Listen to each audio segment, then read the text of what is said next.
At this point, because of that motion to dismiss the probate proceedings, Mary agreed to the holding of an evidentiary hearing to resolve the issue of preterition. Why is there an issue of preterition?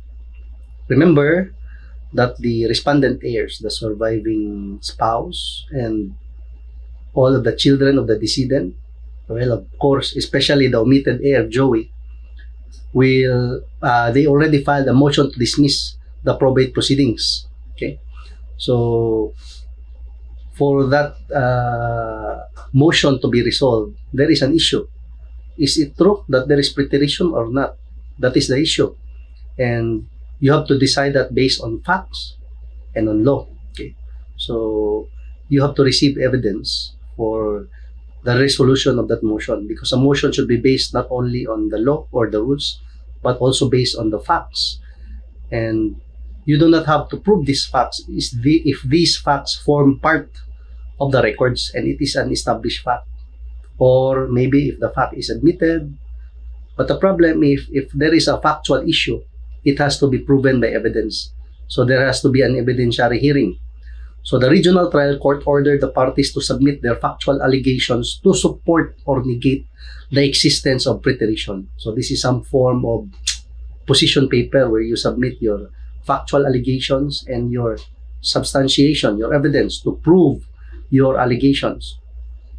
This is a very crucial part of the Supreme Court decision. Take note.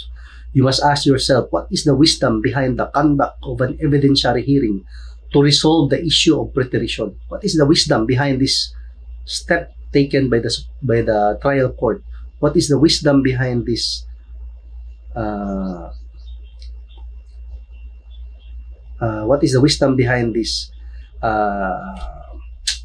requirement before the motion is resolved? Can this issue not be resolved by the mere perusal of the last will and testament?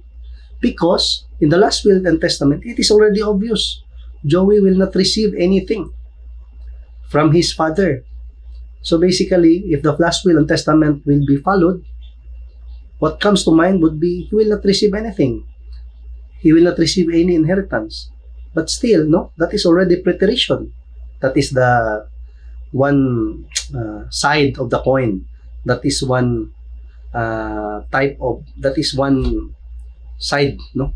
That is an opinion. That is, what do you call this? That is one form of opinion when it comes to this issue. There is already preterition. Joey will not receive anything from the last will and testament. There is already preterition. Why still conduct an evidentiary hearing? Okay. But there is also another side of the coin. Okay. That is not the only opinion that you can extract when looking at an issue like this. Okay.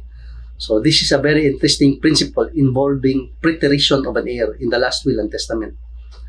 Because some might have the opinion, even lawyers, that when you are not included or not named in the last will and testament, automatically there is already preterition. You are already a preterited heir. Okay. That is one type of opinion. So in this case, before we move forward, that is a very important part of this Supreme Court decision. So try to take note, no? Try to recall the questions that I am asking us to ask ourselves. Why is it important to do this evidentiary hearing? Why is it important to require the conduct of this evidentiary hearing? What is the wisdom behind this requirement of evidentiary hearing by the regional trial court? This is a very good move by the trial court. Why? Why is it required? Okay. So in this case, only the respondent heirs complied with the order. Okay. So Mary did not comply. So this is a very interesting part of the story. Why will Mary not comply? She is the one who is, she will be the one who will be most affected, no? If she will not comply, because she is instituted as an heir in the last will and testament, and she gains the most if the last will and testament is valid, if the last will and testament has no effect of preterition. So why will she not comply? So that is also an interesting question to ponder, to think about. So Mary did not comply with the order. Mary did not submit her position paper containing her factual allegations and evidence to support her position that there is no preterition. If you are Mary, why will you not comply with this order? This is easy to comply with, and it will also benefit you the most. So we ask ourselves that question: why not comply? So let's move forward with the next part of the Supreme Court decision, and I'll see you in the next video.